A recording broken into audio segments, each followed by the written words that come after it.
12 motorcycles roared into the parking lot of Rose's Diner with the precision of a military convoy. The formation was deliberate, not the scattered arrival of weekend riders, but the controlled deployment of men who'd learned discipline under fire. Chrome gleamed under the September afternoon sun as engines cut one by one, each silence. Following the last like a countdown, Jake Morrison removed his helmet first. 45 years had carved lines around his eyes that had nothing to do with laughter and everything to do with watching men die in places most Americans couldn't find on a map. 12 years Marine Corps, Scout Sniper, Force Recon, 2 tours in Iraq, 1 in Afghanistan. Master Sergeant when he'd finally taken off the uniform for the last time. That was 8 years ago. The uniform was gone, but the oath remained. The leather vest he wore now carried patches that told a different story than the dress blues hanging in his closet. Iron Phoenix MC, veteran-owned. Phoenix Auto Repair, legitimate business. Clean operation, men who'd served their country, now serving their community in ways that didn't require orders from above. Inside the diner, an elderly man looked up from his pie. His fork paused halfway to his mouth, then continued. Something in the way these bikers moved, the synchronization, the awareness, the scan of exits and sightlines told him what he needed to know. He'd been in Korea. He recognized warriors when he saw them regardless of what they wore. Emma Carter's hand tightened on the coffee pot when she heard the engines. The sound triggered something primal, something she'd spent 3 years trying to bury. But when she looked through the window and saw the patches veteran-owned with the Marine Corps insignia beside a silver Phoenix, her breathing steadied slightly. Different. These were different. Her father had been Army. Fort Benning, 1985 through 1992. Specialist James Carter, who taught her to stand tall when things got hard, to find the strength that ran in their blood. He died 7 years ago, never knowing she'd escaped Derek, never seeing her rebuild something resembling a life. But he'd left her with certainties, and one of them surfaced now as the bikers filed through the door. You can trust a Marine. They don't quit. They don't abandon people. Jake's crew followed him in with the same controlled movement.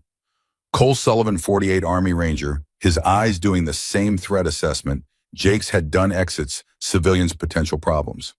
Robert Washington, 6'5" and 320, moving with the careful grace of a man who'd learned that size could intimidate when he only wanted to protect.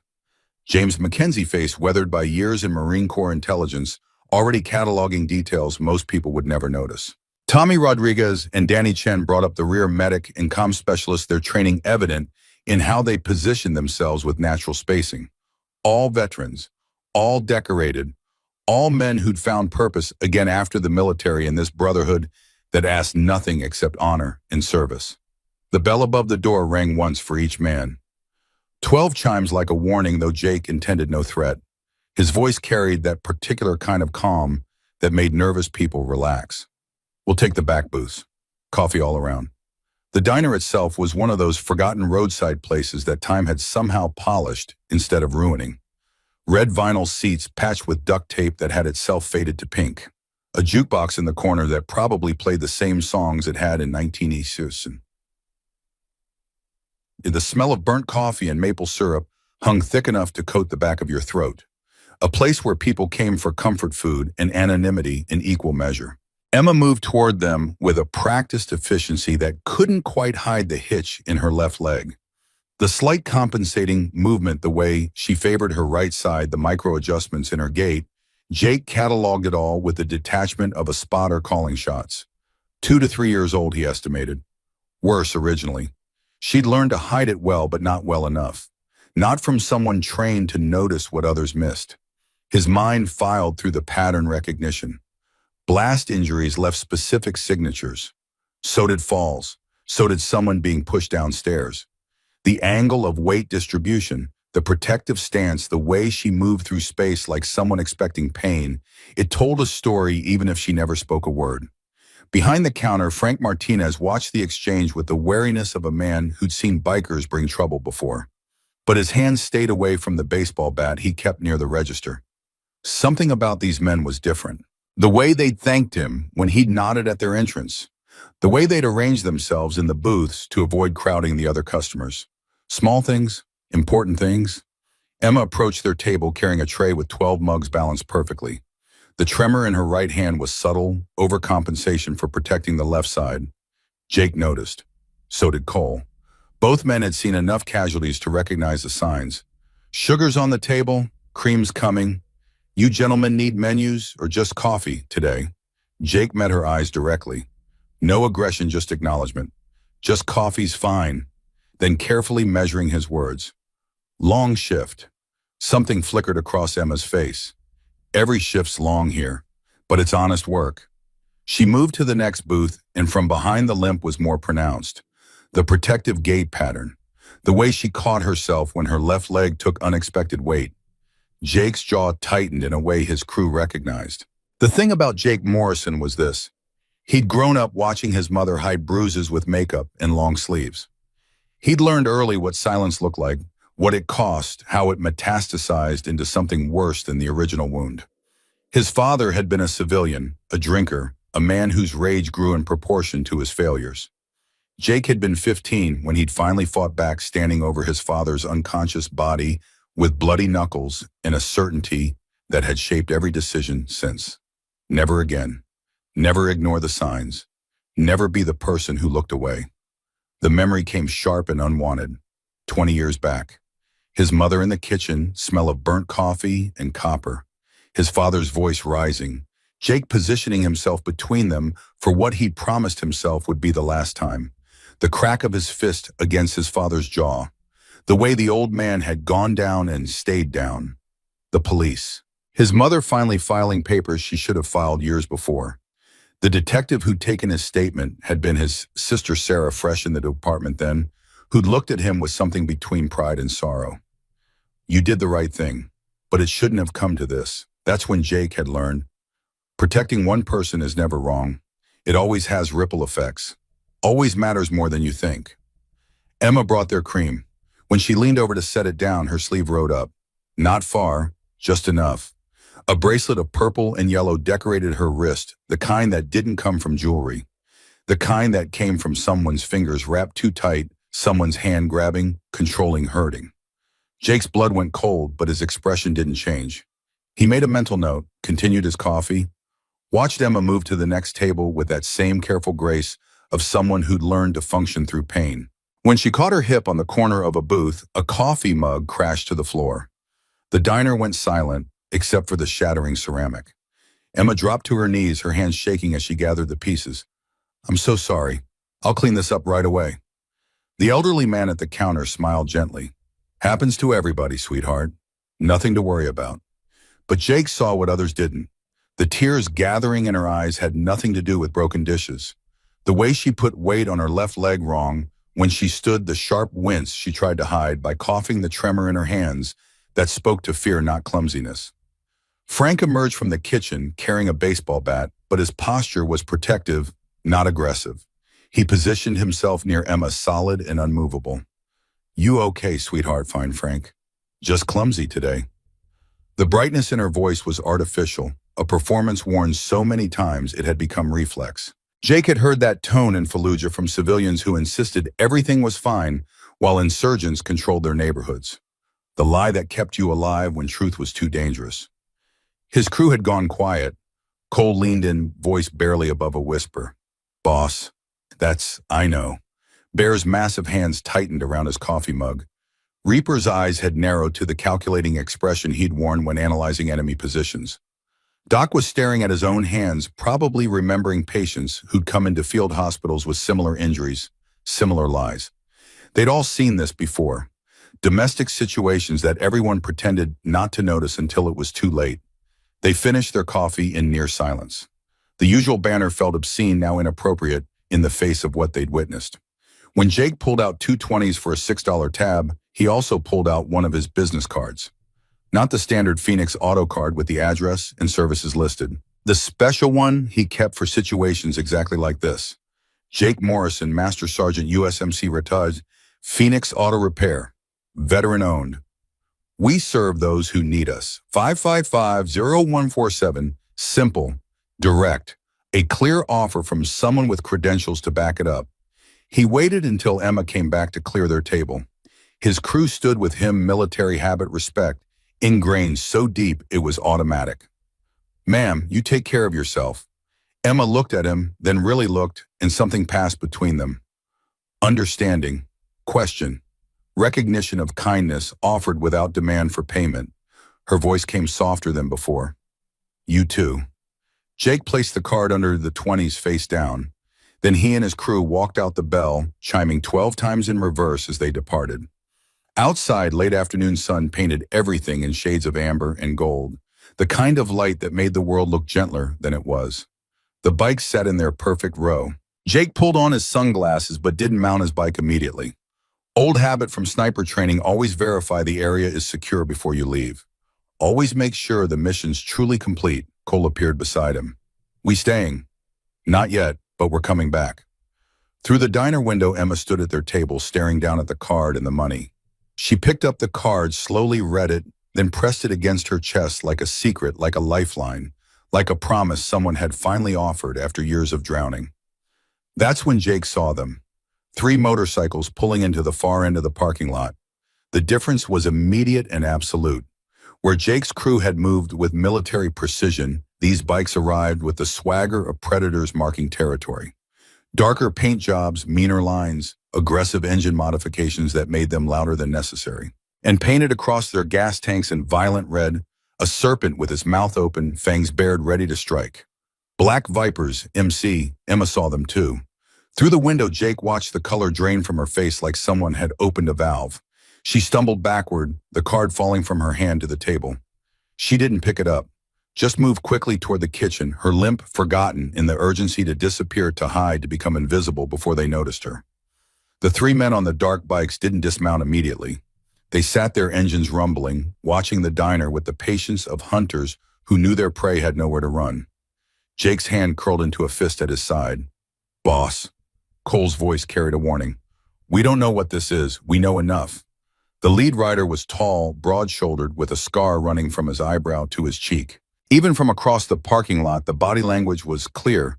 Ownership, aggression, the casual violence of a man who'd never faced real consequences. Derek Callahan. Jake didn't know the name yet, but he knew the type. Had seen it in the military, the men who washed out because they couldn't handle discipline, who mistook cruelty for strength. Jake made a decision, started his bike. His crew followed suit without question, 12 engines roaring to life in perfect unison. The sound was thunder. The sound was a promise. The sound was a declaration that someone was watching. Someone was aware. Someone gave a damn. As they pulled away, Jake checked his mirror one last time. The Vipers were still there, still watching. Through the diner window, he could just make out Emma's silhouette in the kitchen doorway. She was shaking. 20 miles toward home, Jake tried to focus on the road. Cole was talking through the comm about his daughter Rachel's college classes, trying to maintain normalcy. Bear was making jokes about the food at the diner. Tommy was humming something off-key. Normal conversation, standard ride home after a charity run that had taken them north to the reservation with school supplies. But the image wouldn't leave Jake alone. Emma's face draining of color, her hands shaking, the way she'd fled like someone running from a fire. The Viper's casual menace. The pattern was too familiar, too clear, too much like every other domestic situation he had ever witnessed. You know we're going back. Cole's voice came through the comm, not a question, but a statement. Jake nodded even though Cole couldn't see it. Yeah, now. 4 of them turned around. Jake, Cole, Bear, and Reaper. The rest of the crew had families waiting, kids who needed help with homework, wives who expected dinner. But these 4 understood the kind of debt you owed to strangers who needed help. They'd all taken the oath. They'd all meant it when they'd promised to support and defend. That oath didn't specify enemies foreign. It said all enemies. And domestic violence was as much an enemy as any insurgent in Fallujah. The rain started at 9 o'clock, just as Jake turned his bike back toward Rose's diner. The drops came heavy and cold, the kind of late September rain that promised winter wasn't far behind. But the weather was irrelevant. Mission parameters didn't change because of precipitation. The diner's neon sign flickered against the wet darkness. Rose's DIER. Half the letters dead, the apostrophe missing entirely. The parking lot was nearly empty except for 3 motorcycles lined up near the entrance like sentries. Dark bikes, red serpent logos. They were still here. Park across the street. Jake's voice was quiet through the headset. Lights off. They pulled into the closed gas station opposite the diner far enough to avoid immediate detection, close enough to move fast if needed. Through the rain-streaked windows, they could see inside clearly. Emma was wiping down the counter, moving slower now, the limp more pronounced as exhaustion set in. Every few seconds, she glanced toward the corner booth, where three men sat, leather jackets dark with rain patches visible, even from this distance. Black Vipers. That's Derek Callahan. Reaper's voice held disgust. Middle one. Vince, I'd recognize that bastard anywhere. You know him, know of him, runs chop shop operation out of the industrial zone. Dishonorable discharge from Army about 20 years back. Assault on a fellow soldier. Never finished his first enlistment. Heard he's been building his little empire ever since. Theft, intimidation, classic organized crime structure on a small scale. Jake's hand moved to his door handle. Easy, boss. Cole's warning was gentle but firm. Through the window, they watched Derek stand, 6'1", maybe 230, with the build of someone who lifted weights to intimidate rather than for fitness. He walked toward the counter where Emma stood frozen. The body language was textbook, aggressive posture, invasion of personal space, hand reaching out to touch when touch wasn't wanted. Emma stepped back. Derek followed. His mouth moved words they couldn't hear but could easily imagine. Threats disguised as concern.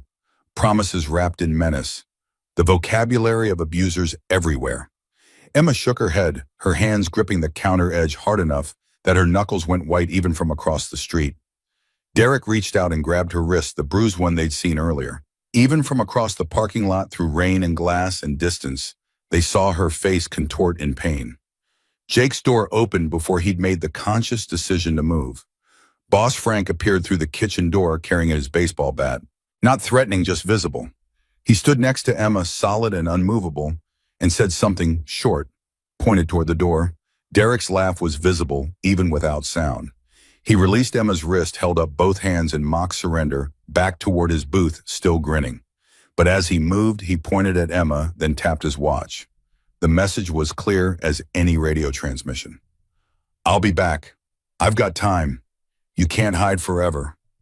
Jake forced himself back into his seat, forced his breathing to steady, forced his mind to shift from combat mode to strategic planning. Violence would feel satisfying for about 30 seconds. Then it would escalate. Derek would come back harder. Emma would be caught in the crossfire. That's how these situations spiraled into tragedies. She knows him. Bear's voice was quiet, observational. That wasn't random intimidation. That was personal.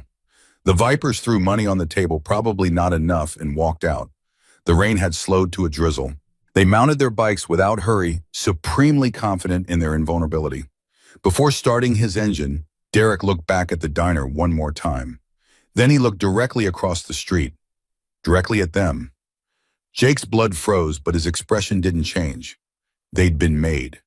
Derek's smile was slow, deliberate, a predator acknowledging another predator's presence in his territory. He revved his engine twice, a challenge, a taunt, an invitation to escalate. Then he pulled away, his crew following. Their tail lights disappeared into the darkness like red eyes closing. He saw us. Cole's voice was flat. Yeah. Jake watched the road where they'd vanished. He wanted us to. This isn't about stealth for him. It's about dominance. He wants everyone to know Emma's his property, and anyone who challenges that is his enemy.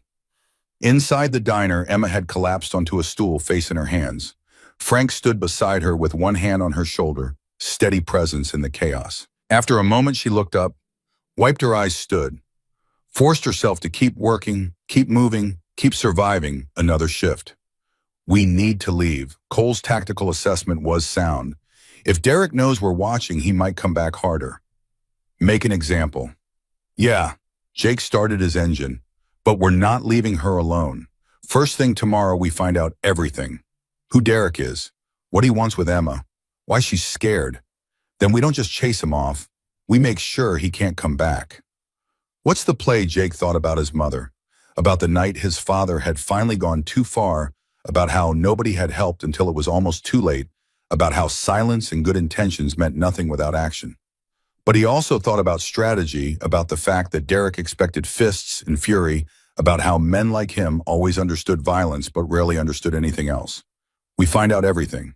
We document everything. We build a case and we hand it to people with badges and authority. We do this legally completely, so Derek goes away for 15 to 20 years federal time, not 6 months county jail. We think bigger than our fists. How? By being smarter than him. They rode away slowly, deliberately, but when they reached the main road, Jake stopped, pulled out his phone, called a number he'd hoped never to need, his sister Sarah, who'd made detective 5 years back and lieutenant 2 years after that. Sarah Morrison, her voice was alert despite the late hour. Cops never really slept. It's Jake. Yeah, I know it's late. Listen, I need information on someone. Name's Derek Callahan. Runs with a crew called Black Vipers MC out of the industrial district. A pause. Jake, what are you involved in? Nothing illegal. Just helping someone. Another pause longer. I'll see what I can find. Give me 24 hours. We might not have 24 hours. Then be careful. Derek Callahan isn't someone you want to mess with lightly. Rumor is he's got connections, county clerks, low-level cops, people who feed him information when investigators start asking questions. That's why I'm calling you and not filing an official report. Jake, her voice softened. Is this about Mom? It's about making sure what happened to her doesn't happen to someone else. Silence on the line. Then I'll have what you need by morning. Be safe, little brother. Always. Behind them, the diner's lights flickered through the rain. Inside, Emma locked the door, turned off the open sign, and finally allowed herself to cry. She slid down against the door knees to check the card Jake had left still on the counter where it had fallen. 3 years. 3 years of running, hiding, building a new life under a new name in a town 60 miles from where Derek had broken her leg and her spirit in equal measure. 3 years of thinking she was safe, that she'd escaped, that the restraining order in the distance, in the new identity as Emma Carter instead of Emma Hoffman would be enough. But Derek had found her, and everything she'd built was crumbling. The card lay on the counter, just visible from where she sat. Jake Morrison, Master Sergeant, USMC Ret. Her father's voice came back to her from childhood, one of those certainties he'd left her with. You can trust a Marine baby girl. When they take a mission, they see it through, no matter what. Emma pulled herself up, climbed the 3 flights to her apartment, with each step a reminder of the night as she tried to leave Derek the first time. The crack of bone, the hospital lies, the fear that had shaped every decision since. Inside, she locked 3 deadbolts, drew the curtains, sat in darkness with Jake's card in her hand, picked up her phone, stared at the number, put the phone down, picked it up again. Thank you for the card. He knows you're watching. Please be careful. She hit send before she could change her mind. The response came so fast it startled her. Marines don't scare easy. Get some sleep. We've got you. 4 words that shouldn't have meant anything. 4 words from a stranger.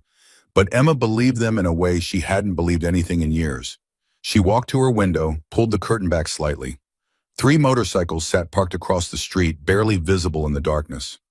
2 men stood near them, not watching her, building directly, but positioned with clear sight lines. Protection, guard duty, someone keeping watch so she could sleep without fear, at least for one night. For the first time in 72 hours, Emma's breathing steadied. She lay down without checking the locks again, closed her eyes, and slept. The smell of motor oil and possibility greeted Jake when he arrived at Phoenix Auto Repair at 6 the next morning. September sun hadn't yet burned off the night's fog, leaving everything soft-edged and uncertain. But there was nothing uncertain about Jake's purpose. He'd spent 3 hours sleeping and 3 hours researching, and the picture coming together made his jaw tight with controlled rage. The shop sat on the respectable side of town, zoned commercial, permitted and licensed and legitimate in every way that mattered to city officials. 8 years they'd been building this, converting the old warehouse space into a functioning auto repair shop, hiring veterans who needed work and purpose, creating something that mattered beyond profit margins. Cole was already there, bent over a computer in the small office they'd carved out of the corner. Couldn't sleep either. Not after last night. Jake set down 2 coffees he'd picked up on the drive over. Your sister sent files about an hour ago. Cole turned the monitor so Jake could see. Derek Callahan's record filled the screen. Not the military file yet, but civilian arrest charges. Filed, charges dismissed. The pattern was clear assault complaints from 3 different women over 15 years, each charge mysteriously dropped or reduced to nothing. Theft investigations that went nowhere. Suspected involvement in organized crime that never quite resulted in prosecution. He's smart. Cole scrolled through the documents. Or he's got protection, probably both. Look at this, every time charges get filed, the same law firm represents him. Every time evidence needs to be processed, it gets assigned to the same county lab. Someone's running interference. The door opened. Bear walked in carrying breakfast sandwiches in a grease-stained folder. Got what you asked for, called my cousin in county records, did some creative searching. He dropped the folder on the desk. Emma Carter doesn't exist before 3 years ago. DMV employment records, credit history, nothing. But Emma Hoffman shows up everywhere before that. Same birthday, same physical description, same social security pattern. She changed her name, used her mother's maiden name. Classic abuse victim protocol. New identity, new town, try to disappear. Jake opened the folder. Driver's license photo from 5 years ago showed Emma smiling at the camera. No shadows in her eyes, no tension in her shoulders. Before, there was a newspaper clipping from a community fundraiser. Emma volunteering at a food bank. Employment records from a place called Eddie's Diner near the industrial zone. Wait, Jake looked up sharply. Eddie's Diner. That's right next door to Viper Motors.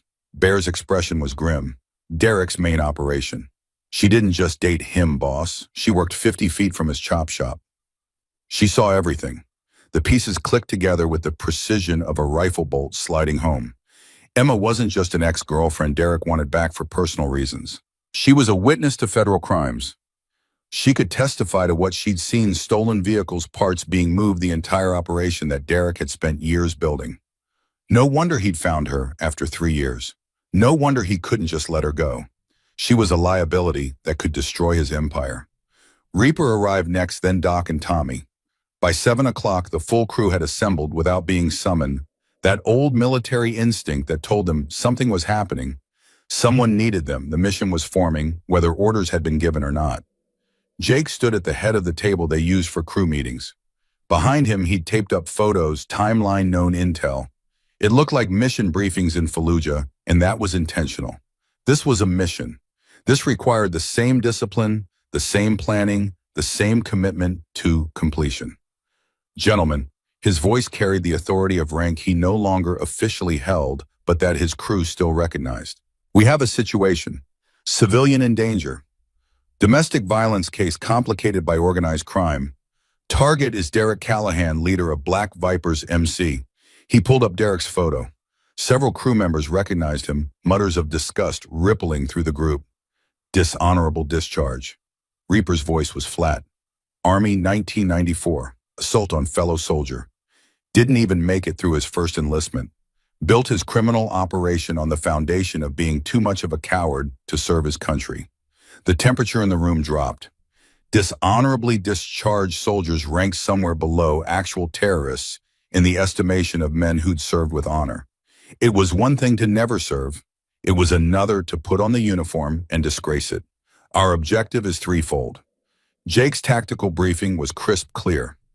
1. Protect the civilian. Emma Carter, daughter of Army Specialist James Carter, served honorably at Fort Benning. 2. Gather evidence of Callahan's criminal operations sufficient for federal prosecution. 3. Coordinate with law enforcement for legal takedown. No vigilante justice. We do this by the book. We do it right, and we do it once. Why not just beat his ass? The question came from a younger prospect who'd only been with the crew 6 months. Cole answered before Jake could. Because we're not thugs. We're Marines, Rangers, SEALs. We operate with honor. We serve justice, not revenge. Anyone can throw punches. Takes real warriors to do it right, to build a case so perfect that Derek goes to federal prison for 20 years instead of county jail for 6 months. Jake outlined the plan with military precision. Team Alpha Jake Cole Reaper would handle intelligence gathering and surveillance on Callahan's known operations. Team Bravo Bear Doc Tommy would provide close protection for Emma on rotating 8-hour shifts, visible presence to deter further intimidation. Team Charlie Danny Spark, 2 prospects would handle electronic surveillance and communications intercept. Timeline Cole's question was standard operational planning. 2 weeks maximum. Derek's getting bolder now that he knows we're watching. He'll either back off or escalate. My money's on escalate. Men like him can't resist proving they're the alpha. That arrogance will be his undoing. Contact protocol. With the civilian minimal initially. She's scared, doesn't know if she can trust us yet.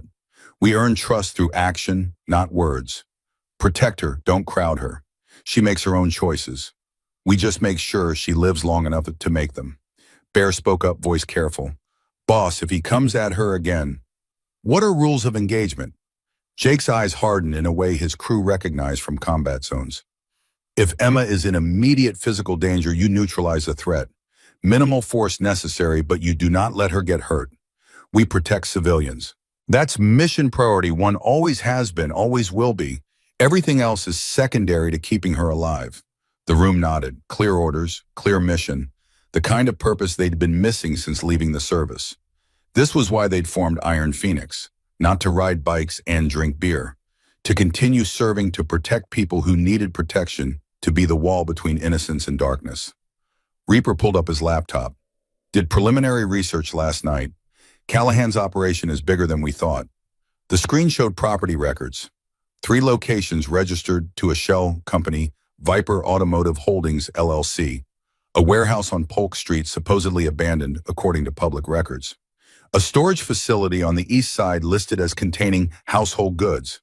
An auto paint shop near the county line, appearing legitimate from the outside. That's classic chop shop operation. Cole's 20 years in Rangers had included time with military police. Steal high-end vehicles, bring them to the warehouse for disassembly store parts. At the facility, respray frames and create fake documentation at the paint shop, then sell everything through seemingly legitimate channels. Professional operation. Sophisticated. This isn't some punk stealing cars for joyrides.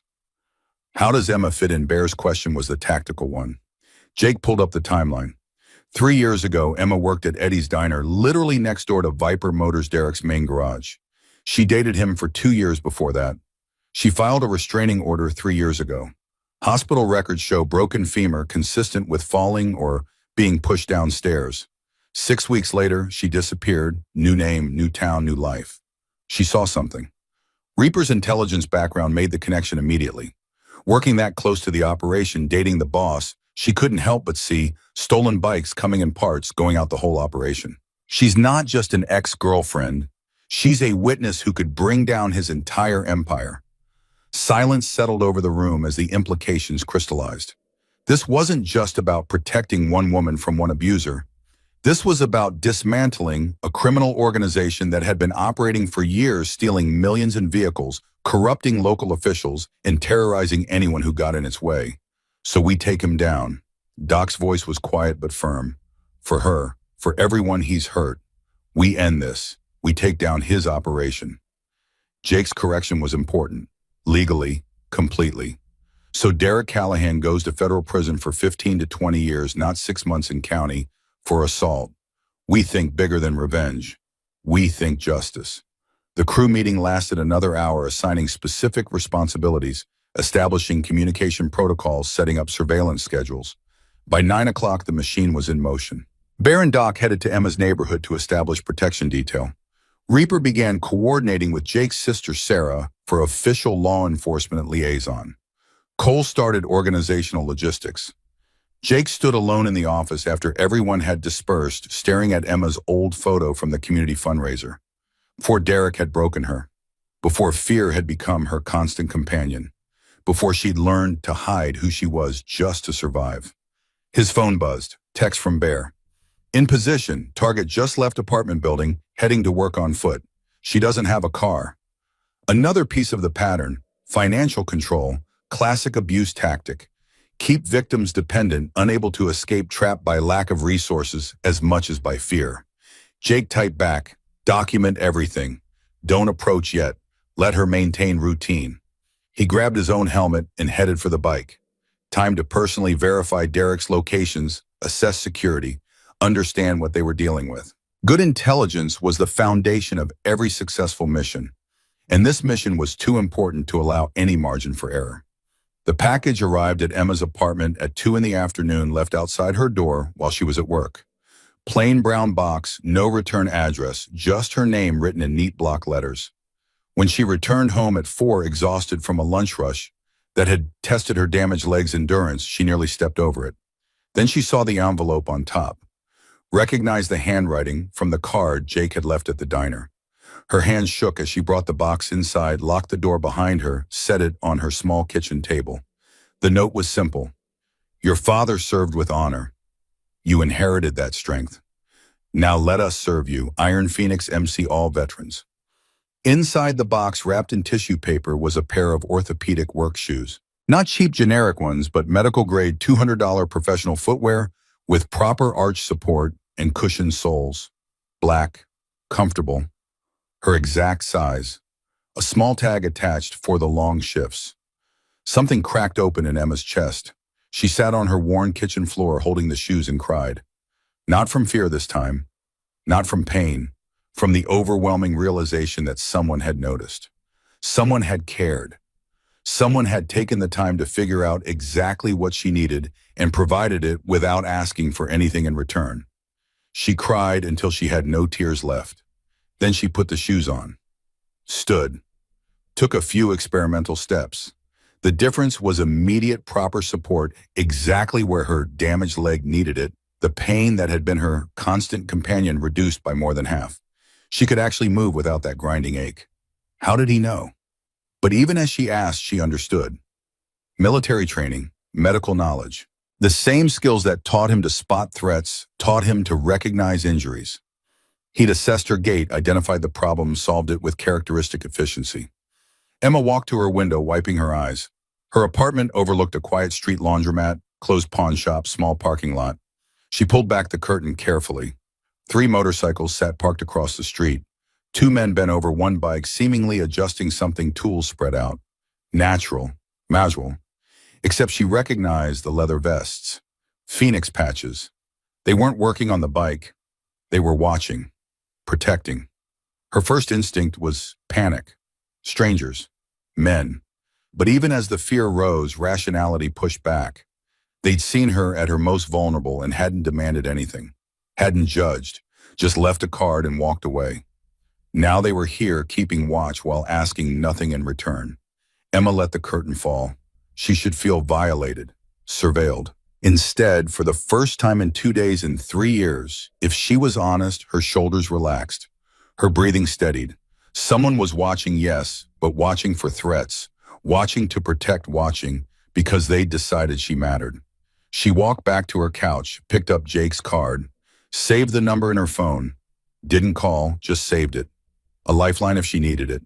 Then she typed a message, thank you for the shoes, and for everything else. The response came within 3 minutes. You're welcome, we're not going anywhere. 5 words that shouldn't have meant as much as they did. Emma read them twice, then set her phone down. Walked back to the window and opened the curtains fully this time. Let light in, let herself be seen. Across the street, one of the men looked up, gave a subtle thumbs up. Emma laughed, actually laughed for the first time in what felt like forever.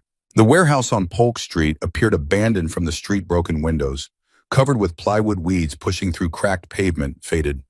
No trespassing signs that looked decades old.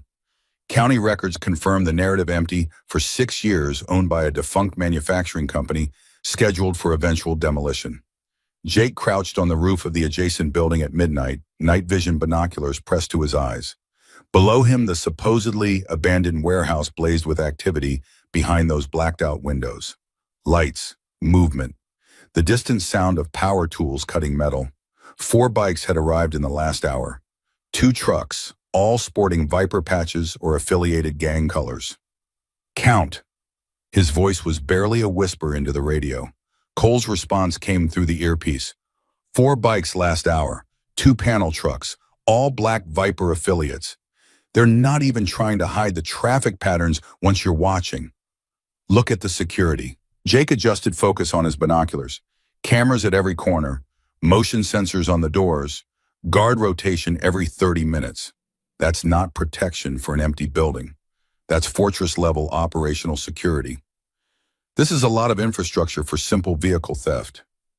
Reaper's voice carried the analytical tone of someone trained to assess enemy installations. They're moving serious volume through here. Professional operation. Jake lowered the binoculars, his mind working through the tactical implications. Derek Callahan wasn't some street-level criminal stealing cars for quick cash. This was organized crime with military-grade discipline. The guards rotated like trained security personnel. The camera coverage showed professional installation. The whole operation demonstrated planning and resources that went far beyond what they'd initially assumed. His phone vibrated. Text from Sarah. Got Derek's full military file. You need to see this. Call me. Jake moved away from the roof edge, keyed his radio. Reaper, take observation. I need to make a call. Sarah answered on the first ring, her voice tight. Derek Callahan wasn't just dishonorably discharged for assault. There was another investigation. Never prosecuted due to technicalities, but it's all documented in his military file. What kind of investigation? Theft of military equipment. Afghanistan, 2008. Night vision goggles, body armor, weapons parts. The investigation showed he was selling stolen gear to local contractors. They suspected some of it ended up with insurgents, but couldn't prove direct connection. He got discharged on the assault charge before they could build a theft case. Jake's blood went cold. You're telling me this son of a bitch was stealing from his own unit during wartime equipment that could have gotten American soldiers killed? That's exactly what I'm telling you. The file's restricted, but I pulled strings. He was under investigation by CID for 3 months. They documented at least $20,000 in stolen equipment. Never recovered, never prosecuted because he got kicked out first and became a civilian problem. Send me everything, already encrypted and sent. Jake, be careful. A man who'd steal from fellow soldiers in a combat zone, who'd potentially arm the enemy for profit, that's not just a criminal. That's someone with zero moral boundaries. He'll do anything to protect what he's built. Understood. Thanks, sis. Jake returned to his observation position. Cole and Reaper were both watching him, reading his body language in the darkness. Callahan wasn't just dishonorably discharged for assault. He was under investigation for selling stolen military equipment in Afghanistan, potentially to insurgents. The silence that followed was absolute. Then Cole's voice, flat and deadly. That makes him a traitor. That makes him our mission. Jake's tone left no room for debate. This isn't just about protecting Emma anymore. This is about bringing a traitor to justice. No mercy, no deals. He goes down for everything. The temperature on that rooftop dropped despite the warm September night. Men who'd served in Iraq and Afghanistan, who'd lost brothers to insurgent weapons, who'd bled in those deserts, they now knew that Derek Callahan had potentially armed their enemies. The mission had just become personal in ways that went beyond protecting one woman. Change of plans. Jake's voice carried command authority again. We document everything, but we're also looking for any connection to his military crimes. If we can link his current operation to that past federal prosecutors, we'll bury him so deep he never sees daylight again. Bear's voice crackled through. Boss, you need to hear this. Got movement at the storage facility. Someone's loading a truck alone. Young guy looks nervous, keeps checking over his shoulder. Jake checked his tactical map. The storage facility was 3 miles east. Get photos. If he's alone and nervous, he might be our opening. By 2 in the morning, they had the young man's identity. Reaper ran his plates through DMV records. Tony Perkins, 24 address in the low-rent district near the industrial zone. No criminal record, no gang affiliations, just a kid working at Viper Motors who apparently pulled night duty at the storage facility. Bear's observation notes were detailed. Subject appears uncomfortable with task, made 3 cell phone calls during loading, possibly checking in with family. Palmed what looked like documentation and tucked it inside jacket, either stealing from Derek or keeping insurance. That's our opening. Jake made the decision quickly. Bear, make contact tomorrow. Casual. Public location. Feel him out. If he's looking for exit, we provide one. If he's loyal to Derek, we document and move on. The surveillance continued for 4 more days. Each night revealed more of Derek's operation.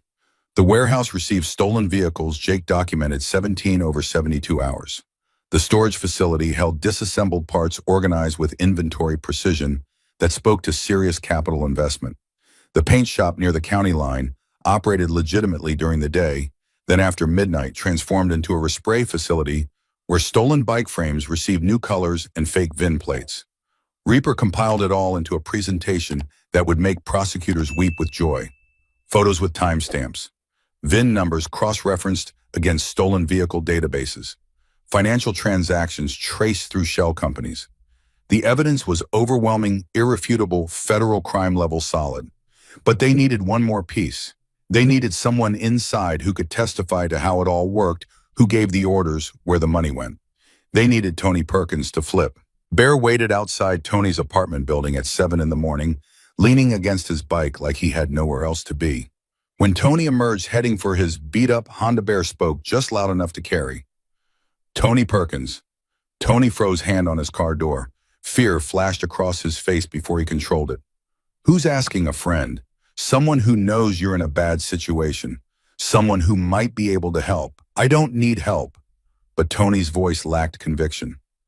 Your mother does. Bear's tone was gentle despite his size. Cancer treatments aren't cheap. Stage 3, right? Medical bills are crushing you. That's why you took the job at Viper Motors even though you knew something was wrong with the operation. How do we know everything? We've been watching Derek's operation for a week. We know you're not like them. We know you're scared. We also know you're keeping insurance documents you copied, probably stored somewhere safe in case you need leverage. Tony's face went pale. He glanced around the parking lot checking for witnesses or threats. What do you want? Information, documentation. Help us build a case against Derek that puts him in federal prison for 20 years. In return, we make sure you and your mother are protected. Full immunity through our FBI contact. Your mom gets veteran family benefits. Your father was Navy, right? Gulf War boatswain's mate, USS Missouri. Tony's voice broke slightly. Died 3 years ago from cancer linked to burn pit exposure. How do you know that? Because we check our intel. Because we take care of our own and your Navy family. Because your father served with honor and we won't let his son go down for crimes he didn't commit. Tony stared at Bear for a long moment. Then if I help you, Derek will kill me. He'll kill my mother. He's got connections, cops, county clerks, people who will tip him off the second anyone starts investigating officially. That's why we're not going through normal channels. Bear handed over an envelope. Photos of stolen bikes. Your face isn't in any of them. You're a mechanic, not a thief. We can prove you were just an employee who didn't know the full scope until it was too late. But Derek will throw you under the bus the moment the feds come knocking. You know that. Tony didn't open the envelope. What's the timeline? Fast. Week, maybe less. Derek's getting paranoid. He knows someone's watching. He'll either run or start destroying evidence. We move before he can do either. My mother gets immediate transfer to VA hospital in Nashville. Veteran family benefits cover everything. Protected witness housing if necessary. Your sister Maria gets protection too. We've already identified her as potential leverage Derek might use. Tony's eyes widened. You've been watching my whole family. We've been protecting your whole family. There's a difference. For 4 days, there's been an Iron Phoenix member near your mother's dialysis clinic. Another watching your sister's apartment. You haven't noticed because we're good at what we do. But we've been there making sure Derek didn't get to them first. Silence stretched between them. Tony looked at his beat-up car, at his run-down apartment building, at the life he'd built on quicksand. What do you need from me? Everything. Financial records, names of buyers, documentation of the operation, testimony about Derek's role. And one more thing we need to know if Derek has anyone inside law enforcement feeding him information. Tony nodded slowly. County Records Office. Woman named Jennifer Hayes. She tips him off whenever anyone requests property records or files search warrants related to his businesses. That's how he's stayed ahead of investigations for years. Bear smiled grimly. Perfect. We'll feed her false information, make Derek think he has time to clean up. Then we hit him before he knows what happened. When tomorrow? You come to Phoenix Auto at noon. Bring everything you've copied. We'll coordinate with the FBI, get your immunity deal in writing, move your mother to safety. 24 hours from now, Derek Callahan's empire starts crumbling. Tony took the envelope, finally, looked at the photos inside evidence of crimes he'd witnessed but never participated in. Evidence that could save him or destroy him depending on whose hands held it. One condition. His voice was steadier now. My mother never knows I was involved in anything illegal. She thinks I work at a legitimate repair shop. I want her to keep thinking that. Deal. Bear extended his hand. Welcome to the good guys. Tony shook it, tears forming despite his efforts to maintain composure. My dad would have liked you guys. He always said Navy and Marines were brothers. Still are. Always will be. The War Council assembled at Phoenix Auto at 6 in the morning. Not just the core crew anymore, Jake had called in the full roster of Iron Phoenix MC. 23 veterans total, every man with combat experience, every man, understanding what it meant to take an oath and keep it decades later. Jake stood at the whiteboard covered with photos, maps, timelines. This was more elaborate than the mission briefing in Part 1. This was full operational planning for a coordinated strike. Gentlemen, his voice carried over the room. 24 hours ago, we had a domestic violence case. Now we have a federal crime operation with potential ties to terrorism and an inside source ready to testify. The mission has expanded, but our objective remains clear. Take down Derek Callahan legally, completely, permanently. He pointed to the board. 3 locations. Warehouse for vehicle disassembly, storage facility for parts paint, shop for respray and false documentation. All owned through Shell Company, registered to Callahan. We have photographic evidence of 17 stolen vehicles processed through these locations in the past week alone. FBI estimates, based on financial records, that this operation has moved over $15 million in stolen property over 5 years. Cole took over the briefing. Our inside source, Tony Perkins, has provided financial records, buyer lists, and testimony establishing Callahan's direct involvement in every aspect. Federal prosecutor Catherine Walsh has reviewed preliminary evidence and confirmed we have solid RICO predicates. This is organized crime, not just theft. Reaper pulled up the tactical display. The complication: Callahan has a source inside county records office who tips him off about investigations. Woman named Jennifer Hayes. So we're feeding disinformation. Cole went to the county office yesterday and loudly requested property surveys for all Callahan locations for next Tuesday's scheduled operations. Hayes overheard and called Derek within an hour. Several crew members smiled. Derek now thought he had 5 days to clean up his operations. He was moving product out of the warehouse today, relaxing security, getting confident. He had no idea a federal grand jury was convening at 2 o'clock this afternoon. No idea arrest warrants would be issued by 5. No idea that by 5:30 tomorrow morning, FBI tactical teams would hit all 3 locations simultaneously. Jake outlined the coordination. Federal prosecutors handle the legal case. FBI handles arrests. We handle protection for Emma, Tony, and Tony's family. No direct confrontation unless Derek forces it. We stay clean, stay legal, stay one step ahead. What about Emma? Doc's question was the one everyone was thinking. She doesn't know we're building this case. Doesn't know Derek's about to be arrested. Should we warn her? Jake had wrestled with this. Yes, tonight. I'll talk to her personally. She deserves to know what's coming. Deserves to choose whether she wants to testify. And if Derek comes for her before tomorrow morning, Bear's tactical concern was valid. Then we're already in position. Full protection detail, rotating shifts. Emma doesn't leave our site until Derek's in federal custody. The plan was sound. Military precision applied to civilian justice. Everything choreographed, timed, coordinated. Nothing left to chance. Except chance always found a way in. Tony Perkins arrived at Phoenix Auto at noon carrying a laptop and 3 thumb drives. His hands shook as he set them on Jake's desk. Everything's here. Financial records going back 4 years. Invoices from sales across 8 states. Text messages between Derek and his crew. Photos I took of the warehouse operation when I first realized what was happening. Jake plugged in the first drive. Reaper began cataloging files. The volume was staggering, hundreds of documents, thousands of transactions, a complete roadmap of Derek's criminal empire. This is prosecution gold. Reaper's voice held respect. You kept meticulous records. I was scared. Tony's voice was barely above a whisper. Figured if Derek ever turned on me, I'd need proof I was trying to document his crimes, not participate in them. Stupid insurance policy from a scared kid. Not stupid. Jake looked up from the screen. Smart. This evidence, combined with your testimony, puts Derek away for 20 years minimum. Federal judge will see you as cooperating witness who helped bring down major criminal operation. You'll walk out of this with immunity and probably a commendation. What happens now? Now you meet with federal prosecutor, give formal statement, sign immunity agreement. Your mother gets transferred to VA hospital tonight under protective custody. Your sister goes to safe house. And tomorrow morning, while you're safely in federal protection, Derek Callahan wakes up to FBI battering rams. Tony nodded, but his expression remained haunted. He'll know I talked. Even with immunity, even with protection, he'll know.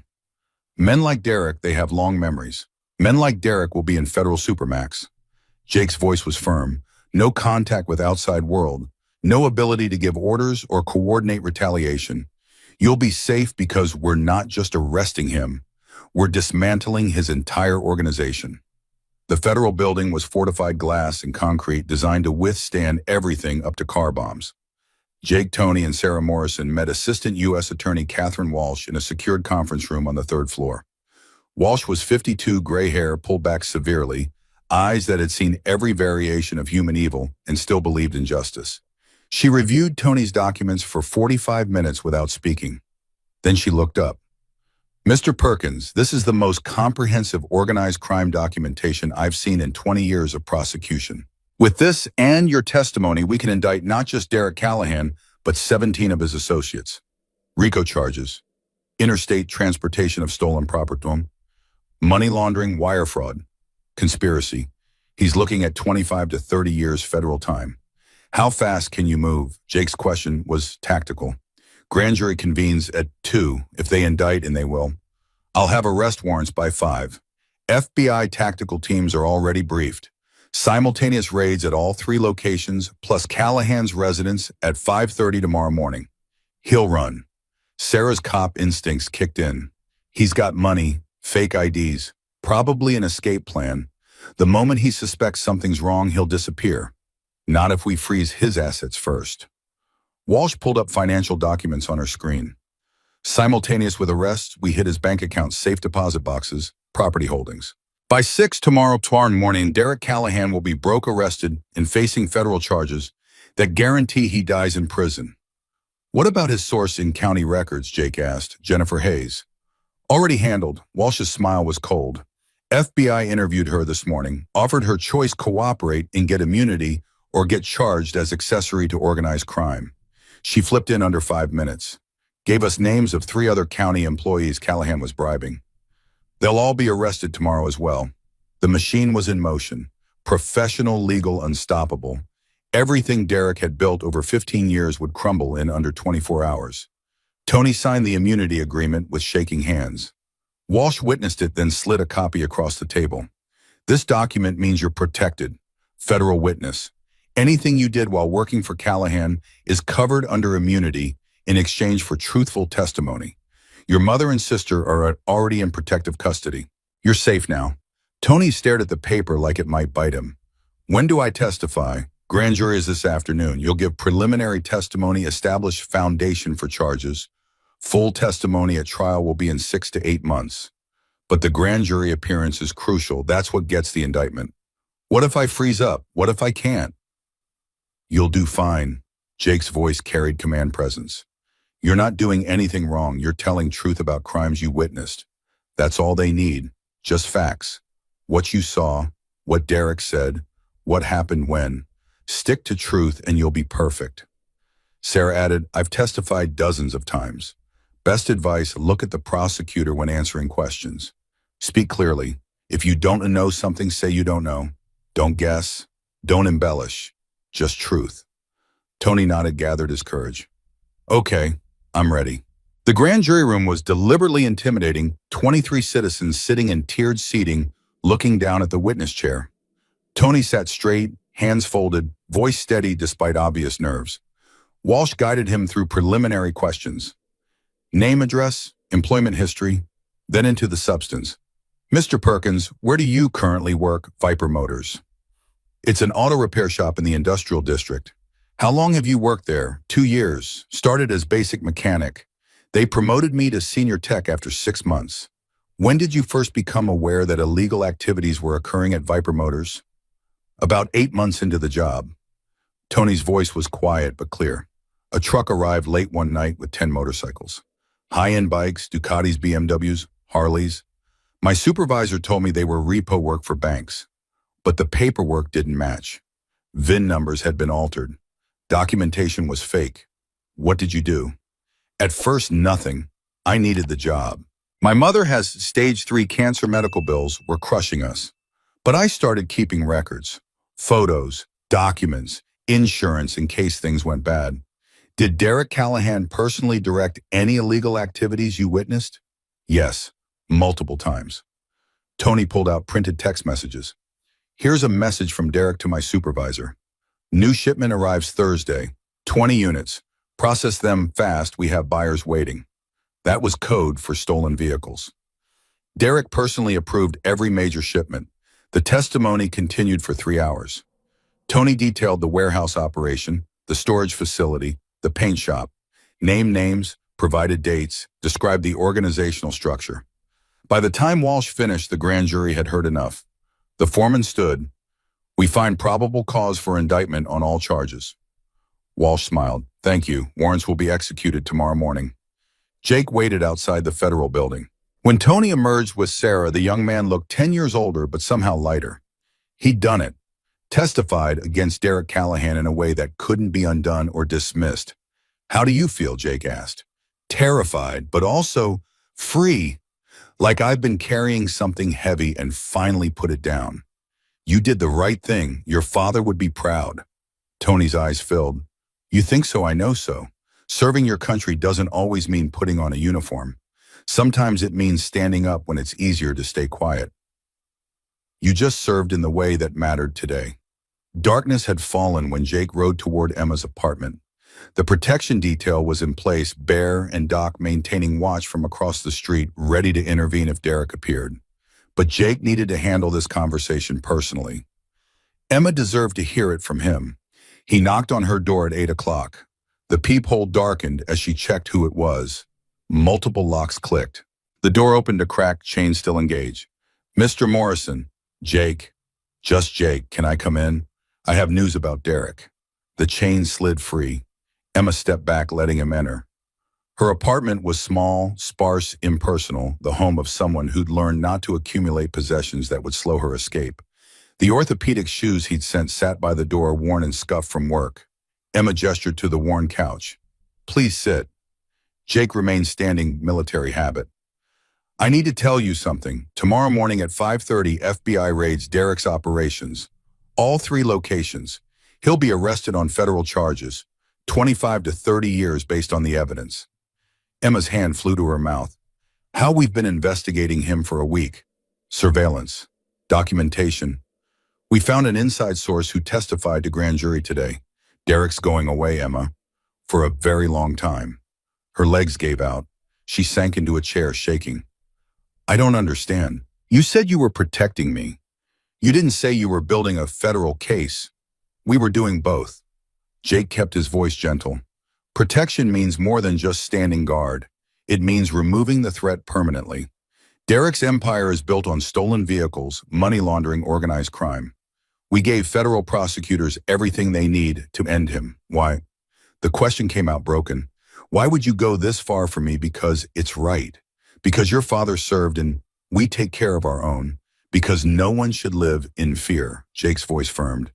And because Derek didn't just hurt you. He's been hurting people for 15 years.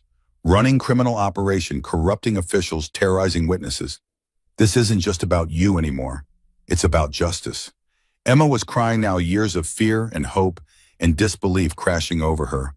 What if something goes wrong? What if he finds out and runs? What if he comes for me? He won't.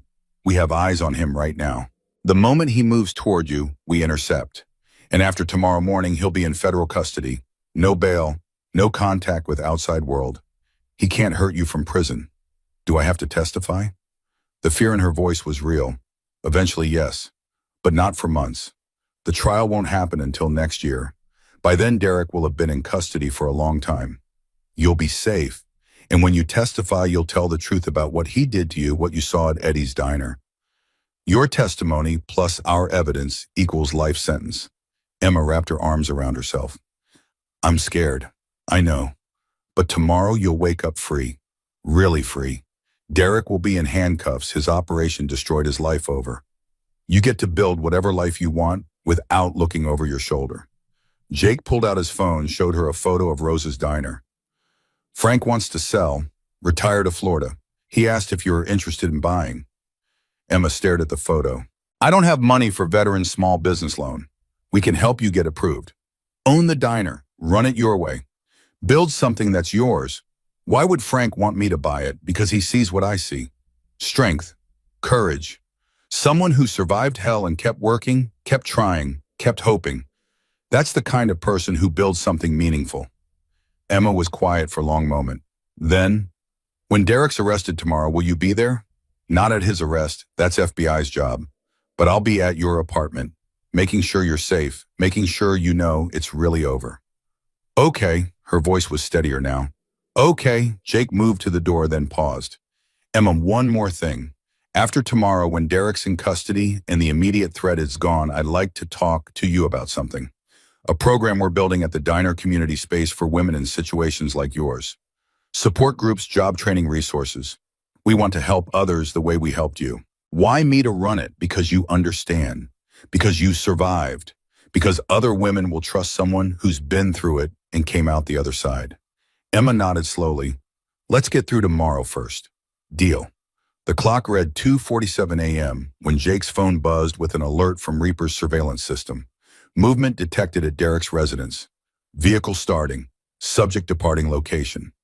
Jake was already awake, gear ready, when the call came from Sarah. Derek's on the move. He just left his house with 2 duffel bags. I think he's running.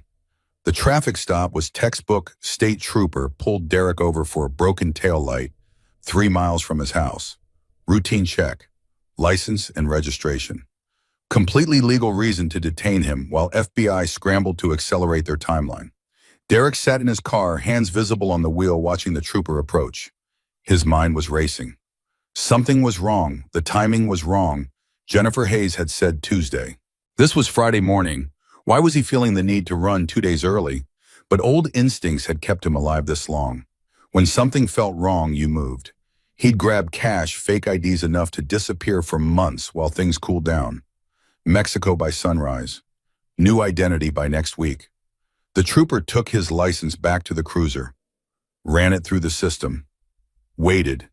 2 minutes became 5. Derek's hand inched toward the door handle.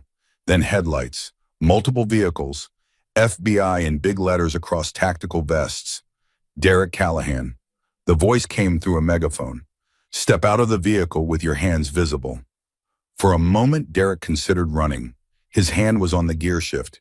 He could crash through the roadblock, had done high-speed evasion before, knew these roads better than any federal agent. But 12 motorcycles materialized from the darkness, engines idling, blocking every possible escape route. Iron Phoenix, the Marines who'd been watching. The ones who'd destroyed everything. Jake sat on his bike at the front of the formation, making sure Derek saw him. Making sure Derek knew exactly who had won. Derek stepped out slowly, hands raised. You did this, Jake's voice carried clearly. You did this. We just made sure justice happened. The handcuffs went on. Derek was loaded into a federal vehicle. His 2 duffel bags were seized as evidence, $70,000 in cash, 3 fake passports, detailed escape plans that would add fleeing charges to his indictment. By 5:30 a.m., FBI teams hit the warehouse, storage facility, and paint shop simultaneously. 37 arrests total. $4 million in stolen property seized. Complete dismantling of everything Derek had built. Jake rode to Emma's apartment as dawn broke. Knocked softly. She answered immediately. She hadn't slept either. It's over.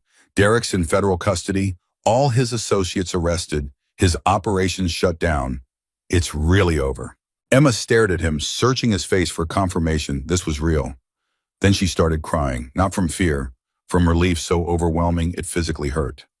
Jake stood in her doorway, solid presence, letting her process. When she could finally speak, her voice was hoarse. Thank you for everything, for not ignoring me, for not giving up, for making sure I could be free. You freed yourself. We just cleared the path. The sun rose over the city, painting everything gold. A new day, a new beginning.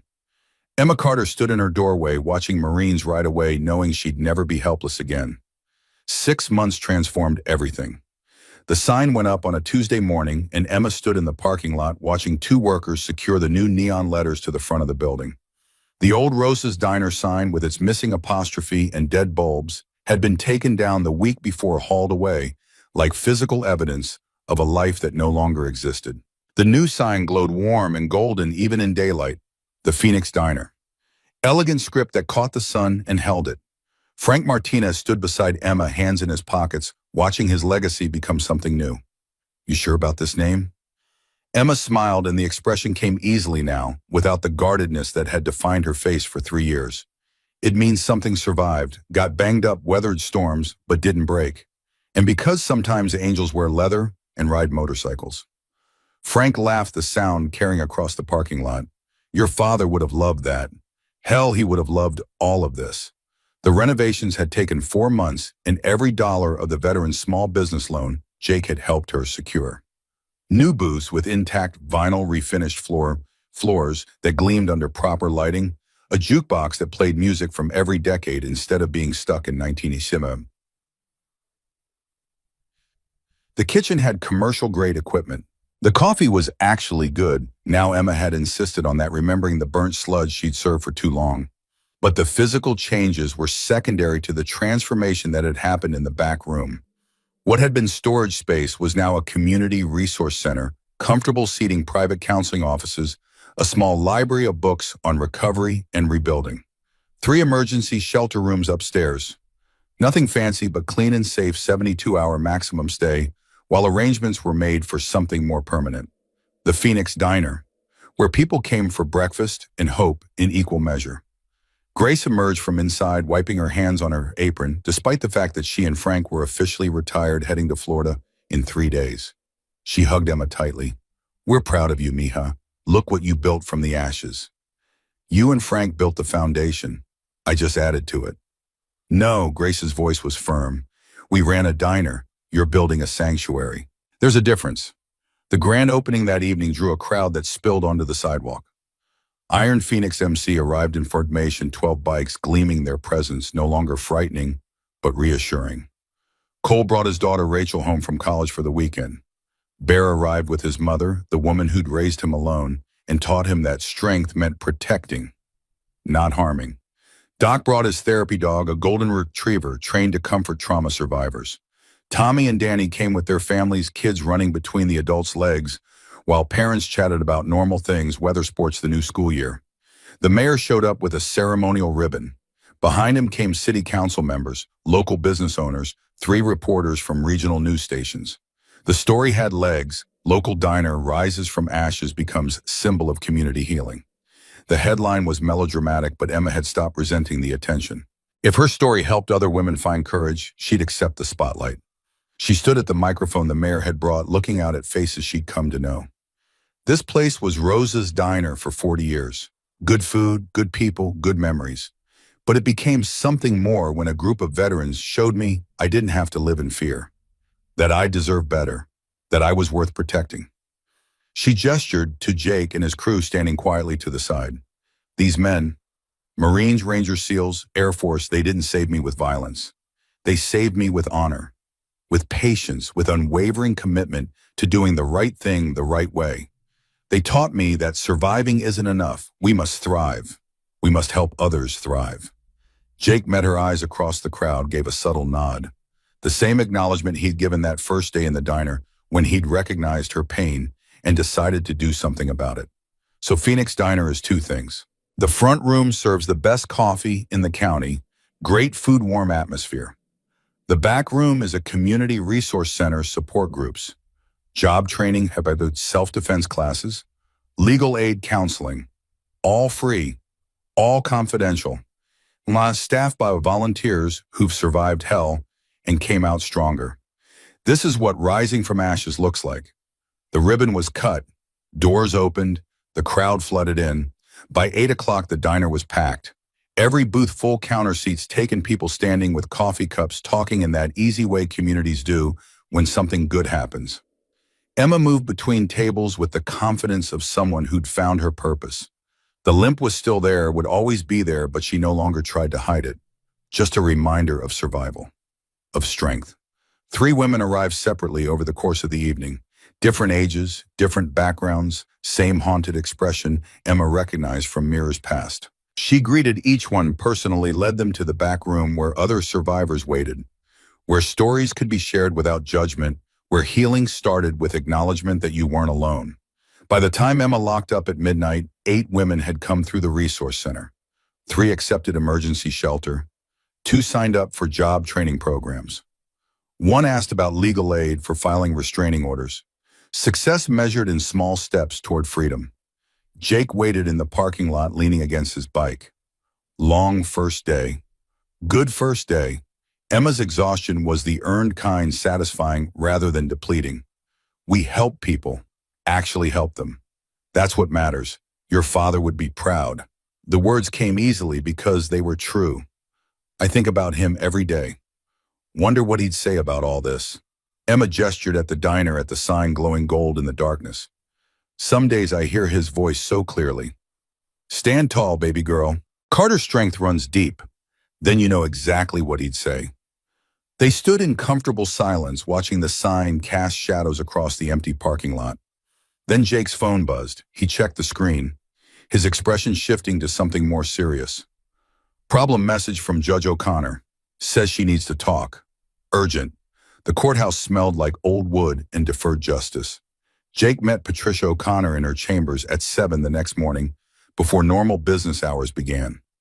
The judge looked exhausted, shadows under her eyes that spoke to sleepless nights. Mr. Morrison, she gestured to a chair. Thank you for coming on short notice. You said it was urgent. O'Connor pulled a file from her desk, thick with documents and photos. What I'm about to tell you is complicated, possibly inappropriate for me to share given my position, but the system is failing someone, and I watched what you did for Emma Carter. I'm hoping you'll do it again. Jake waited. Years in military intelligence had taught him that silence extracted information better than questions. There's a case in my court. Domestic violence. The victim is Sarah Holland, wife of Sergeant Mark Holland, 15-year veteran of the city police department. She's filed charges 3 times over the past 4 years.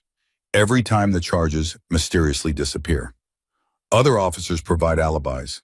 Evidence goes missing. The district attorney declines to prosecute. How bad? Jake's voice was carefully neutral. 3 broken ribs, fractured orbital bones, cigarette burns on her arms. Hospital records document it all, but somehow it never makes it to trial. And she has a 7-year-old son, Marcus, who witnesses everything. Child Protective Services is terrified to intervene because Holland threatened them, said if anyone tried to take his son, there would be consequences. You want us to build a case like we did for Derek Callahan? O'Connor's expression was grim. I want you to do what you do. Protect the victim. Gather evidence so airtight that his badge can't protect him. Bring him to justice. But understand this is more dangerous than Callahan. Dirty cops have resources civilians don't. Access to databases, weapons backup from other dirty cops. Holland can track vehicles through automated license plate readers. He can pull phone records. He knows how investigations work because he's been trained to conduct them. Has she tried to leave twice? Both times Holland found her within hours. Used department resources to locate her. Brought her back. The abuse got worse each time. O'Connor's hands trembled slightly as she opened the file. Now she's reached the point where she believes escape is impossible. That no one can protect her from a cop who has the entire department backing him up. Jake studied the photos in the file. Sarah Holland, 34, brown hair. The kind of exhaustion in her eyes that came from years of fear. Her son, Marcus, gap-toothed smile in his school picture. Innocence that was being destroyed day by day. What made you come to me specifically? Because you do things right. Legally. You don't just beat up abusers and call it justice. You build cases that result in convictions. And because I think Sarah needs to see that not all men are like her husband, that some men protect instead of harm.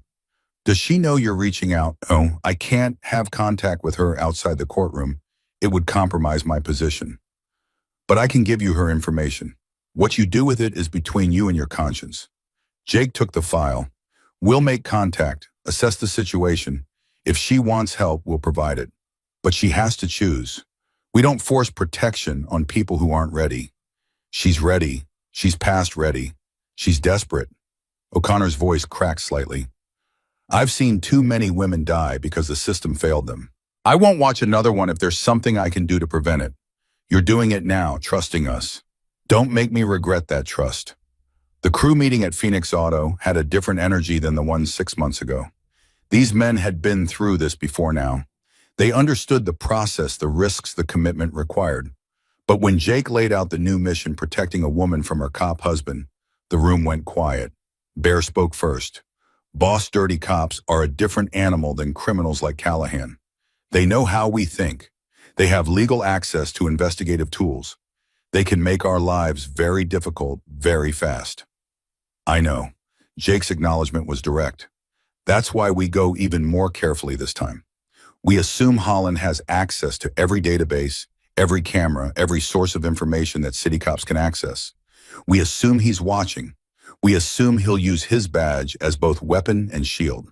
How do we protect someone from someone who has the law on his side? Cole's question was tactical, not defeatist. By making it a federal case from the start, we bring in FBI Public Corruption Unit immediately.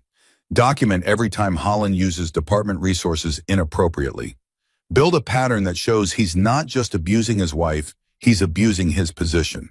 That transforms it from local domestic violence to federal civil rights violation. Reaper pulled up his laptop. I can monitor police databases, see if Holland searches for Sarah's name or runs her license plate. Every illegal search creates evidence of misconduct. Doc added, we'll need medical documentation from independent sources. His cop friends might control local hospital records, but they can't control federal healthcare providers. We get Sarah examined by VA doctors, military medical personnel. Records they can't touch, Tommy spoke quietly. My sister's a social worker with the State Child Welfare Division. She can help with Marcus. Make sure the kid's protected, get him trauma counseling, build a case for emergency custody if needed. Jake looked around the table at men who'd answered the call 6 months ago and were answering it again now. This is voluntary. Holland is dangerous in ways Callahan wasn't. Anyone who wants out, no judgment. No one moved. Cole spoke for everyone. We took an oath. Protect those who can't protect themselves. That oath doesn't have an expiration date. We're in. The approach had to be subtle. Bear and Emma met Sarah Holland at a grocery store, neutral, public location, carefully planned encounter. Emma took the lead, knowing Sarah would respond better to a woman who understood. Excuse me, are you Sarah Holland? Sarah's face went pale. She wore sunglasses despite being indoors, long sleeves in late spring weather. Classic signs. Who are you? My name is Emma. This is Bear. We're with Iron Phoenix MC, a veterans organization that helps women in situations like yours. I don't know what you mean. Emma gently pulled down her own collar, revealing the old scar from where Derek had grabbed her throat years ago. 3 years ago, my ex-boyfriend pushed me downstairs, broke my leg. I couldn't escape because I was too scared. Then some veterans helped me. Now I help others.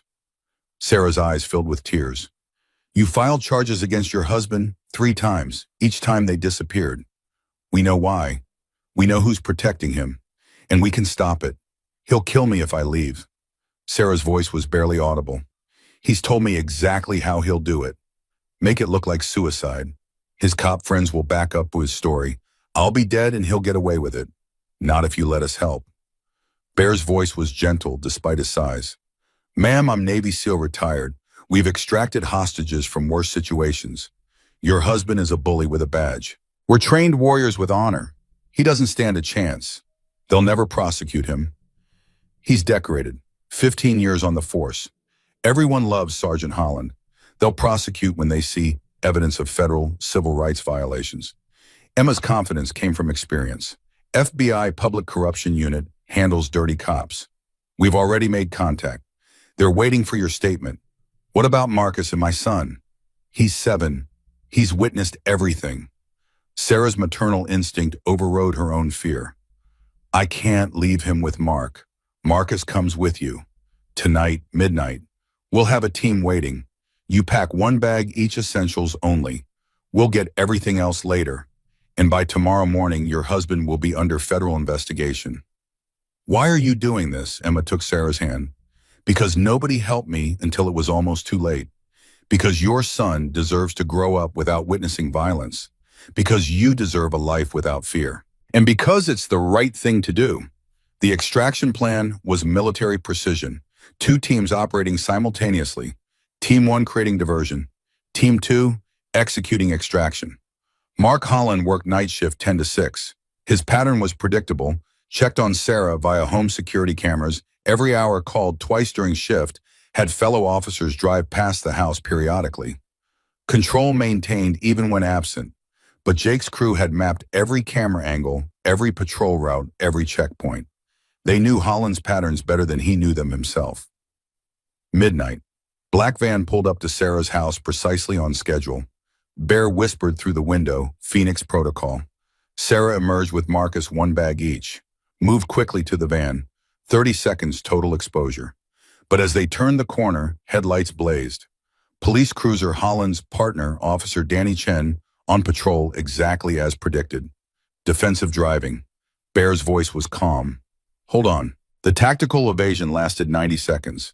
3 turns, 1 controlled skid, utilization of alley access that patrol cars couldn't navigate quickly. They lost the cruiser in a residential maze. But the damage was done. Holland now knew Sarah had run, and he had the resources to find her. Jake's phone lit up with Reaper's alert. Boss Holland just got notified he's leaving the station. Making calls. They're mobilizing. How many? At least 6 cops. All Holland's friends. They're using official channels, plate readers, traffic cameras, informant networks. They're hunting her like a fugitive. Execute Protocol Delta. Jake's order was immediate. Get Sarah and Marcus to the safe house. I'm calling FBI now. Special Agent Torres of the FBI Public Corruption Unit answered on the second ring. We have a situation, victim of domestic violence whose abuser is police sergeant using department resources to hunt her down. We need federal intervention immediately. Torres had been briefed on the possibility. Give me your location. I'll have a team en route in 30 minutes. We might not have 30 minutes. Then hold position and defend if necessary.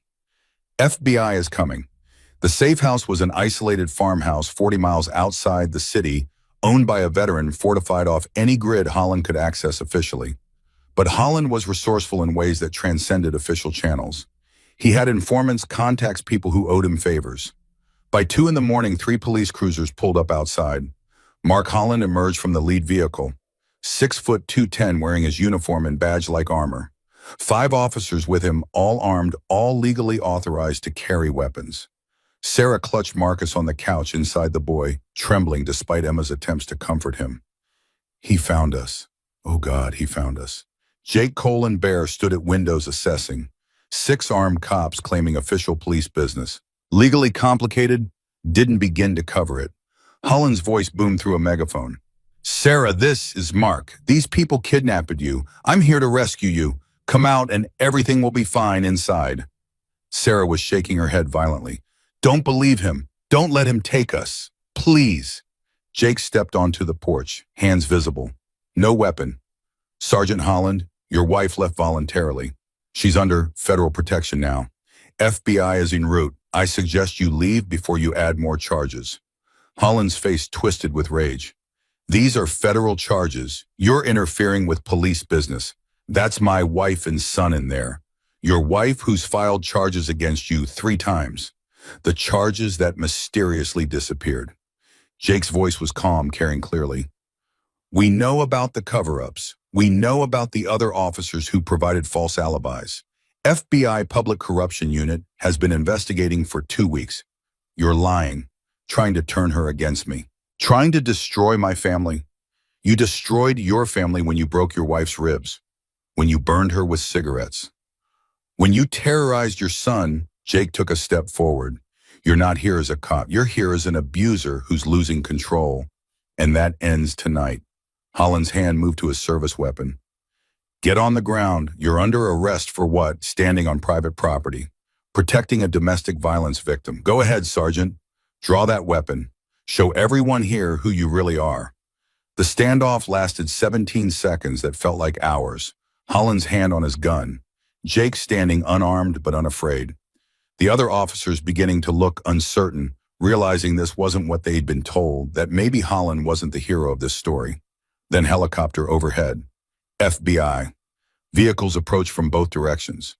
Federal agents in tactical vests. Special Agent Torres emerged with a megaphone. "This is FBI, all weapons down. Sergeant Holland, you and your officers are subjects of federal investigation. Drop weapons and step away from the residence." Holland looked around, realizing the trap.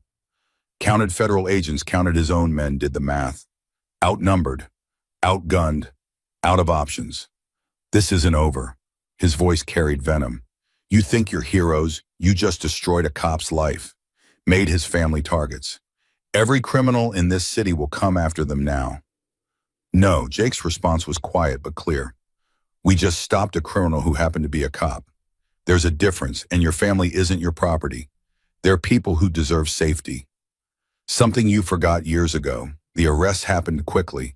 Holland and 3 of his officers were cuffed and loaded into federal vehicles. 2 officers who'd been hanging back, looking increasingly uncomfortable, cooperated immediately later, revealed they'd been documenting Holland's misconduct for months, waiting for someone with authority to finally act. Sarah emerged from the farmhouse holding Marcus, watched her husband being arrested. For the first time in 10 years, stood tall without flinching. "You're done." Her voice wasn't loud, but it was steady. "You don't control me anymore. You'll never hurt Marcus again. We're free." Holland had no response. Was led away in handcuffs, his career over his freedom, forfeit, his illusions shattered. The legal resolution came faster than expected. Federal prosecutors didn't need to build a case from scratch. They had years of documented abuse, dozens of witnesses Holland had intimidated into silence, who suddenly found courage, and most damaging evidence of 17 separate instances where Holland had illegally used police databases to track Sarah. The other officers who'd covered for him flipped quickly, testified against him in exchange for reduced charges. The pattern that emerged was damning. Holland hadn't just abused his wife. He'd terrorized witnesses in other cases, planted evidence, falsified reports. His corruption extended far beyond domestic violence into fundamental betrayal of his oath. The trial lasted 2 weeks. Testimony from Sarah was heartbreaking and powerful. Medical records documenting years of injuries. Marcus's counselor describing the trauma the boy had suffered. FBI agents detailing Holland's illegal searches and abuse of authority. The jury deliberated 6 hours. Guilty on all 42 counts. Deprivation of rights under color of law. Domestic violence. Child endangerment. Witness intimidation. False imprisonment. Illegal surveillance. The list went on. Judge O'Connor presided over sentencing with barely contained satisfaction. "Mr. Holland, you took an oath to protect and serve. Instead, you terrorized your family and corrupted your badge. This court sentences you to 240 months federal prison, followed by lifetime supervised release. You will surrender your pension. You will register as a violent offender, and you will serve your time in general population." That last part made Holland pale. General population meant other inmates would know he was a dirty cop who beat his wife. That carried consequences in prison hierarchies that transcended legal sentences. Sarah sat in the gallery with Marcus, who was in therapy 3 times a week and slowly learning to smile again. When the sentence was read, she took her son's hand and whispered something only he could hear. Later, Emma would learn what she'd said. "It's over, baby. The monster is gone. We're safe now." The Phoenix Diners Community Center had grown beyond Emma's initial vision. 6 months after the Holland case, it served an average of 30 women per week. Support groups ran every evening. Job training workshops filled up days in advance. Self-defense classes taught by Bear and other veterans had waiting lists. 3 women who'd come through the program now worked as staff, their own survival stories inspiring others. The city took notice. The mayor appeared at Phoenix Auto with a proposal. "Mr. Morrison, the city council has voted unanimously to contract your organization for municipal vehicle maintenance, $600,000 annually. Additionally, we're establishing a Veterans Crisis Response Team. We want Iron Phoenix to lead it. Anytime a veteran in the community needs help, you and your crew respond. Fully funded." Jake looked at his crew, saw the same realization on their faces. This wasn't just a business opportunity. This was mission expansion, purpose deepening. The work they'd started with Emma and continued with Sarah now formally recognized and supported. "We accept." Jake's response was immediate. "But we have conditions. We maintain operational independence. We respond to all calls, not just the ones politically convenient. And we need the city's commitment that domestic violence and veteran crisis response will be properly funded, not just through our contract, but through broader social services. Agreed. The mayor extended his hand. You've earned this community's trust. Don't let us down. We won't. Because letting people down isn't an option when you've taken an oath. National recognition followed. Veterans organizations across 3 states heard about Iron Phoenix's model, combat veterans transitioning to community protection, using military skills for civilian justice building, networks that actually help people instead of just processing them through broken systems.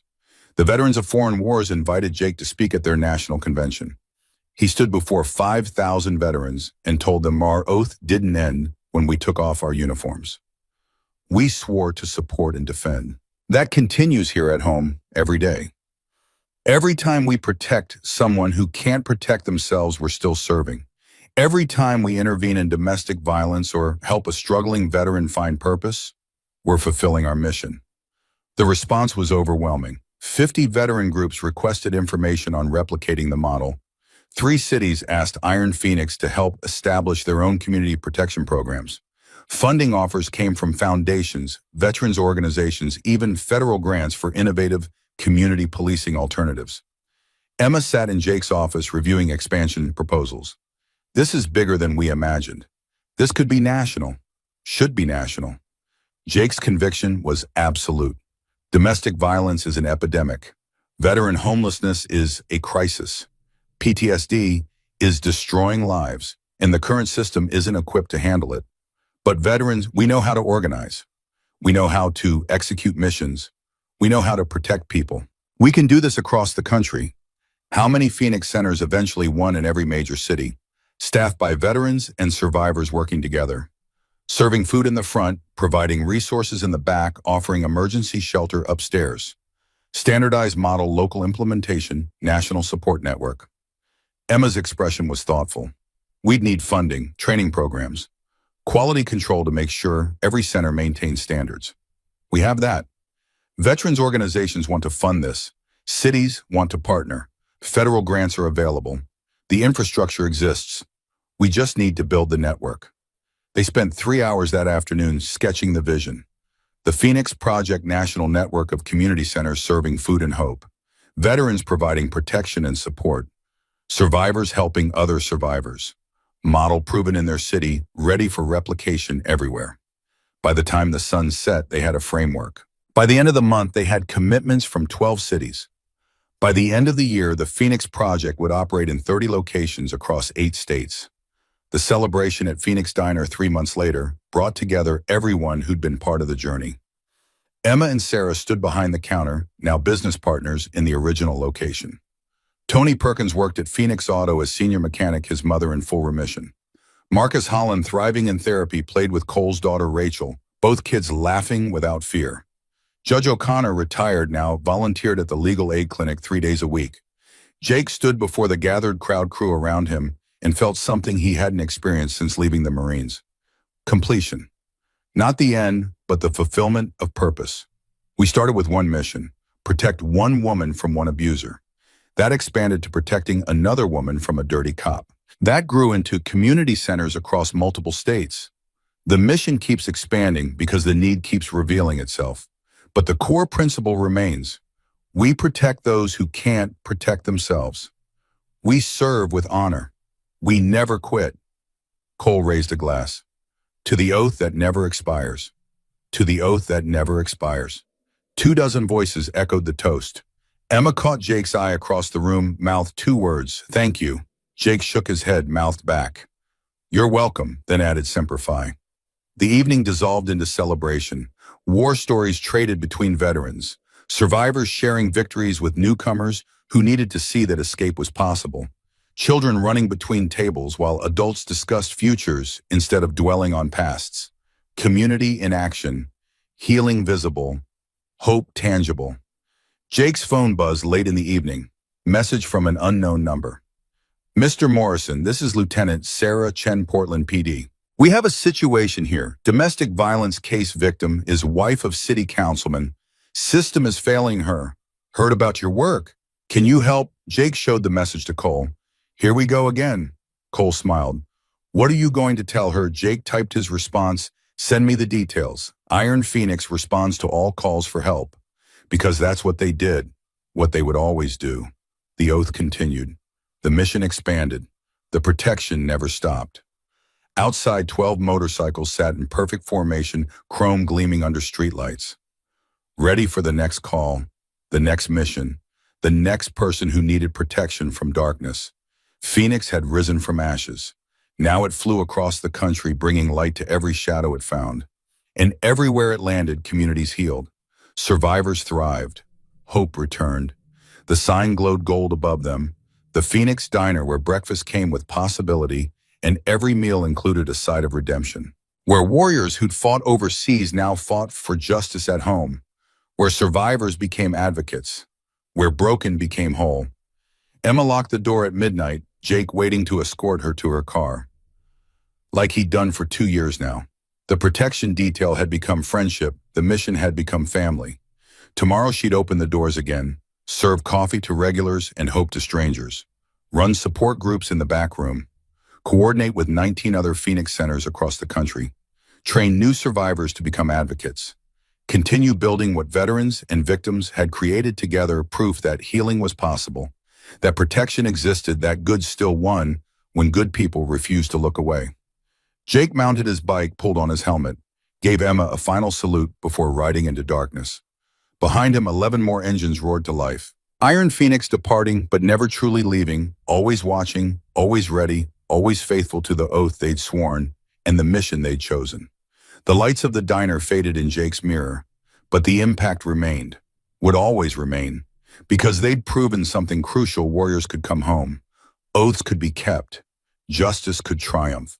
And protection, real protection, required courage over violence, patience over fury, commitment over convenience.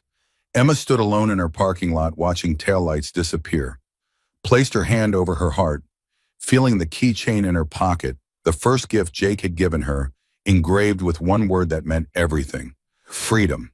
She'd found it, claimed it, now spent her life helping others do the same. That was legacy. That was purpose. That was what rising from ashes truly meant. The Phoenix Diner sign flickered once, then steadied. Gold against darkness, light against shadow, hope against despair. And in that light, survivors found sanctuary. Warriors found purpose. Community found healing. Tomorrow would bring new challenges, new victims needing protection, new battles requiring courage. But tonight, this moment, everything was exactly as it should be: safe, whole, free.